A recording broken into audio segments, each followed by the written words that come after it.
I heard that you haven't been taking care of the house at all. You should either take care of the household chores or go find yourself a job. As Harold's wife, you should do what is expected of you.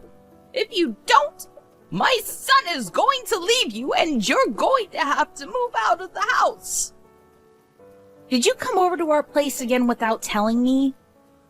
I've asked you over and over again not to come to our house unannounced. I would appreciate it if you let me know beforehand. Melanie, why do you have to be so bossy all the time? The house belongs to Harold, and as his mother, don't you think that I have the right to come over as I please? I think that the house belongs to the both of us. Harold and I are married. Please don't treat me like I'm Harold's accessory. Harold and I are equals. I just don't understand why you're so hostile towards me. I know what you're thinking. You're only after Harold's money and assets. As his mother, I'm going to do everything in my power to stop you.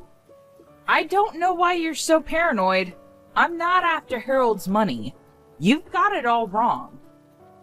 And I'm sorry to say this, but Harold doesn't have much money or assets. What do you mean by that? If Harold really doesn't have much money, it's because you spent it all. You're exploiting him. I don't understand where you're coming from. Why are you messaging me anyway? What do you need?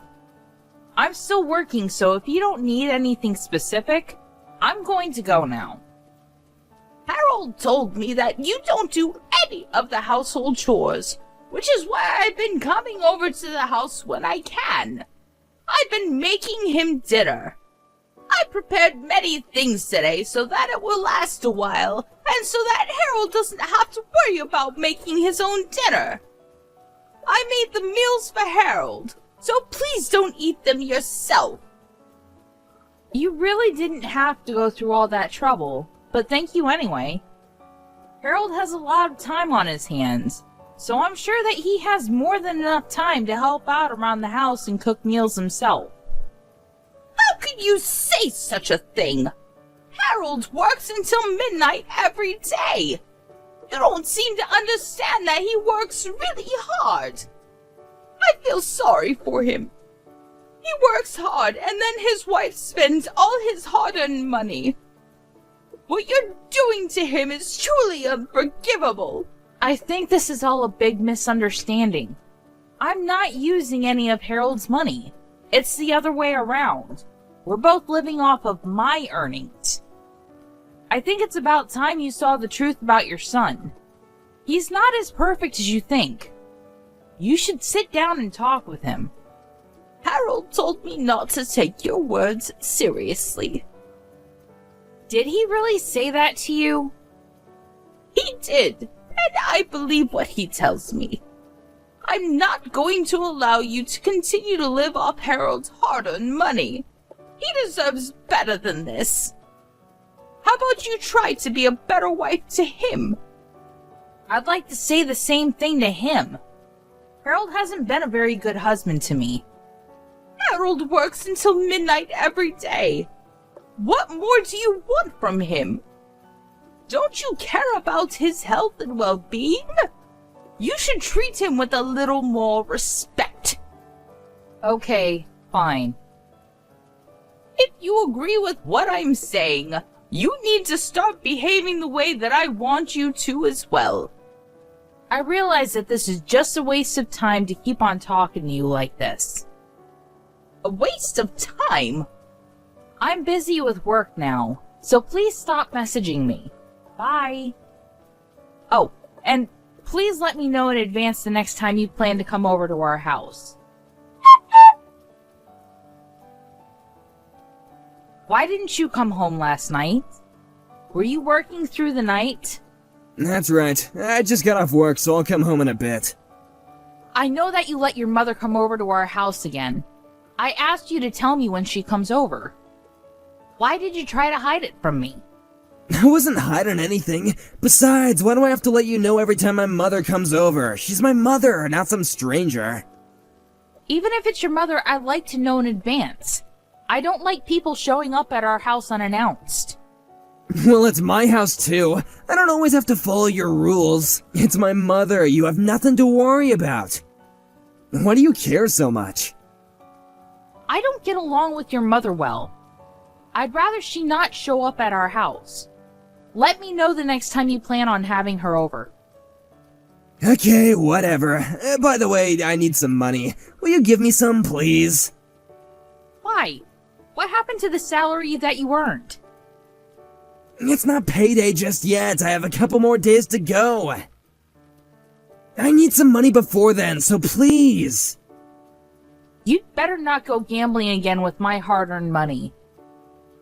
I won't, I promise. You got nothing to worry about. I think that I have every reason to be worried. I won't forgive you if I find out later that you used my money on gambling. I need $1,000. I am not going to give you such a large amount of money. I'd like to make some time to sit down with your mother and talk, the three of us. I can't continue to go on like this. I need to go. Later. Just leave the money that I asked you for at home. I really need the money. Are you even listening to me?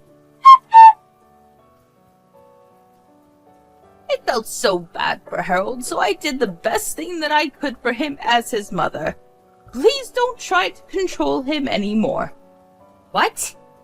I realized after going to your house a couple of times, Harold needs me more than he needs you. I don't understand where this is coming from. What are you talking about? I want you to pack up your things and move out of the house. I can't have you living off Harold anymore like some parasite. You're not making any sense to me right now. Tell me what's going on. I need you to explain it to me. You guys are divorced now. What the hell? Why am I hearing about this from you and not Harold? I found the divorce papers at your house, so I took the liberty of filing them for you. It's what you wanted, right? Seeing that you had the divorce papers filled out and ready. Does this mean that you went into our bedroom and went through our stuff? How could you? You're right. I did have the divorce papers ready. I knew that things with Harold and I weren't going well, and I wanted the option of ending our marriage if it ended up being the case. Well, I filed them for you, so there's no need for you to worry about that anymore. You and Harold are back to being strangers now. That's why I'm asking you to pack up your things and move out. I cannot believe that you filed the divorce papers without asking our permission. What you did is ludicrous. I didn't expect you to take things this far. Well, I couldn't bear to see Harold so unhappy in his marriage anymore. You should be grateful that Harold put up with you for so long and let you stay in his beautiful home. It's now time for you to leave. I don't understand why you're so self-righteous. Are you sure that you made the right choice here? Harold is going to be the one to suffer if I leave him. I'll be just fine on my own. You're going to regret the fact that you filed those papers. I'm not going to regret anything. It was the best thing for Harold. Don't you know how much Harold makes in a month? His monthly salary is $10,000. Are you sure about that? I'm the one preparing all of his meals right now, and if you stop taking his money, his entire salary will be mine. That's why we're both happy to see you go. I don't know why Harold married you in the first place. You didn't do anything for him, and all you do is spend his money. Now hurry up and leave our house. I want you out of here ASAP. Okay, fine. I'll move out as you wish. Good luck to the two of you then. We don't need any luck. We'll both be very happy without you. I was surprised to know that you filed the divorce papers without consulting us first. But I'm looking forward to your reaction when you find out the truth about my marriage to Harold. What do you mean by that? Let me just say this. I'm thrilled to be moving out. Thank you for filing the divorce papers. It was my pleasure. Now, please leave.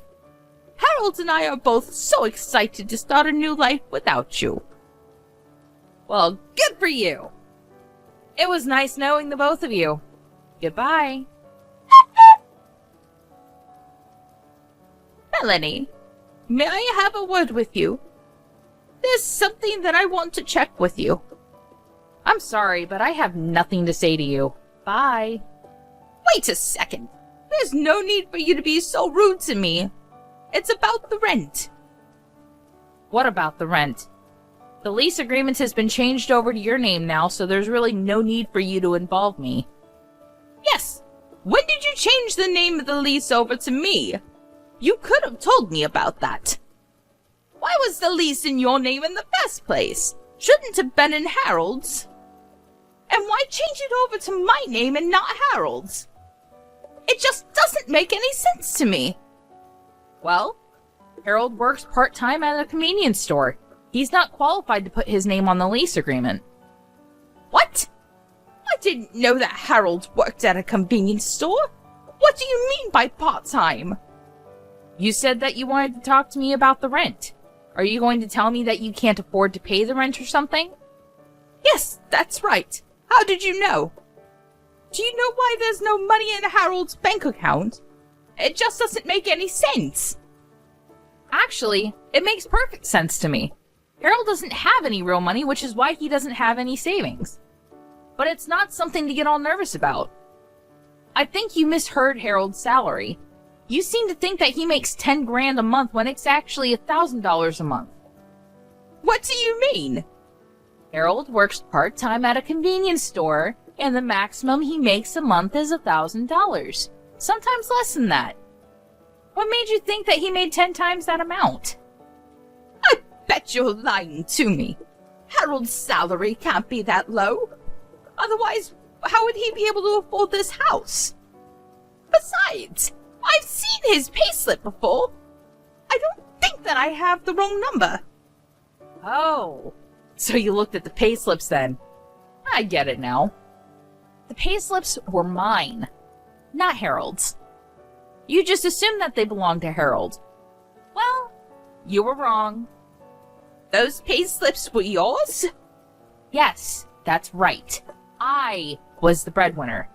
I work in the sales department of a global firm, so my pay is very high. That's why we were able to afford the house that you're now living in. The rent is around $2,000, which is twice what Harold earns in a month. I knew that Harold wouldn't be able to pay the rent once I moved out, which is why I put your name on the lease agreement. Don't tell me that you quit your job. This is all new to me. I didn't know that you were the one making all the money. I can't believe this. How are Harold and I going to pay for our living expenses then? There's no way that the two of us could live off the $1,000 that Harold brings in each month. I thought he made 10 times that amount, which is why I quit my job. And I just finished selling my house. Did the proceeds from selling the house get wired to Harold's bank account by any chance? Yes. Is that a problem? I'm not good with money, so I had Harold take care of it all. He was more than happy to. Well, I bet he's gambled all that money already. What? I have a stable job, and I have no money troubles like Harold. I didn't need him in my life to live happily. Harold used to have a good job, but then he embezzled some money and got caught. He was penniless after he paid the company compensation for the damages caused. He was also fired from his job. Naturally. After that, he started gambling and borrowed money to go to casinos. Now, he has a lot of debt. When we were still married, I helped him out with his money troubles, but now that we're strangers, none of this is my concern. Why am I only hearing about this now? When did Harold start gambling, and why didn't you tell me? Well, he recently started working at that convenience store, and I thought that he was trying to better himself, but he's been going to casinos in the mornings when he isn't at work. Basically, he's using all his money on gambling. He hasn't changed his old habits. Casinos? You were so proud of Harold for working so late at night. But it's just at a convenience store and he isn't making the kind of money that you wish for. Harold isn't working long hours. He's simply in charge of the night shifts at the convenience store. I work much harder than he does, and I get paid well too. I'm sure that there are college students out there that are making more money than Harold. I wish you the best of luck with everything. It seems that I had it all wrong. That's what I've been trying to tell you all this time, but you wouldn't listen to me. I'm sorry that I didn't take you seriously before. I'll pay more attention to you now. So would you please forgive us and come home? I realize how much you've been doing for Harold and I. It would mean a lot to me if you moved back in with us. And I'd really appreciate it if you could help pay the rent of this house. Why in the world would I do that after the way you treated me? No way! It is too late to try to be nice to me. I know that it's just an act and that you're only after my money. I already moved into a fabulous new place and I am very happy living on my own. I can't believe that I used to live with Harold. Life on my own is so much more comfortable and enjoyable. I should have divorced him sooner instead of waiting for you to file those papers. I'm very grateful to you for filing those papers though, so thank you for taking care of it. You don't need to thank me for that. It'd make me much happier if you got back together with Harold. You used to be married to him. Don't you worry that he doesn't have enough money to live off of? I don't know what to do. How am I supposed to pay for everything? You need to help us. Melanie, please. Well, like you said, we're strangers now, so I don't think that I can do anything for you. You told me that I was a parasite and that I should move out. I took your advice and moved out. Shouldn't you be satisfied with that? Asking you to move out was a mistake. I take it back. I'm really sorry. Please forgive me and move back home.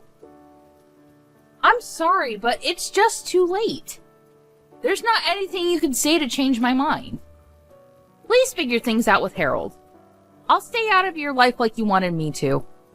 Goodbye now. Harold is a new parasite in your life. Enjoy! After her conversation with Melanie, Helen confirmed with Harold that Melanie was telling the truth. And as Melanie had predicted, Harold had already spent the proceeds from selling Helen's house on gambling. The money was gone. So Helen no longer had the money to buy back her old house even if she wanted to. For obvious reasons, Helen and Harold were not able to afford the rent of their current home and had no choice but to move out. They even had to pay a penalty fee to the landlord because they were late in paying the rent. Helen and Harold ended up on the streets, and although Helen had hoped to live a happy life using Harold's money, she ended up living a life of despair. It doesn't seem like it would be easy for either of them.